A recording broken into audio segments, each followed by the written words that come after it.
একটি গভীর বনে বাঘ এবং সিংহের খুব উৎপাত ছিল। বাঘ এবং সিংহকে সবাই ভয় করে চলত। যখনই বাঘ এবং সিংহ সামনে আসতো, বনের সকল প্রাণী তাদের দিকে নিমিষের মধ্যেই হাওয়া হয়ে যেত। কারণ এই বাঘ এবং সিংহ যাদেরই পেত তাদেরকেই ধরে ধরে আস্ত গিলে খেত। কারণ তাদের প্রধান আহার ছিল হরিণ। হরিণ খুব ভয় করত সিংহকে। একদিন সিংহ হরিণকে খাওয়ার জন্য হরিণের পিছনে তাড়া করে হরিণের পিছনে ছুটতে থাকে। কিন্তু হরিণটা বুদ্ধিমান ছিল।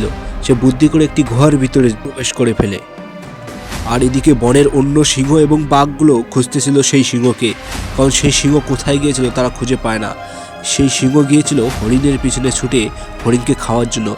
কিন্তু হরিণগুলো বুদ্ধিমুখ করে সব হরিণ একত্রে ছলনা করে সেই সিংহটাকে গুহার ভিতরে প্রবেশ করে। কারণ যখনই সিংহ গুহার ভিতরে প্রবেশ করে তখনই বনের সব হরিণগুলো সেই গুহাটিকে বন্ধ করে দেয় এবং বন্ধ করে দিয়ে সিংহটিকে জালে আটকে দেয় এবং আটকে দিয়ে সেই সিংহটিকে মারধর করতে শুরু করে।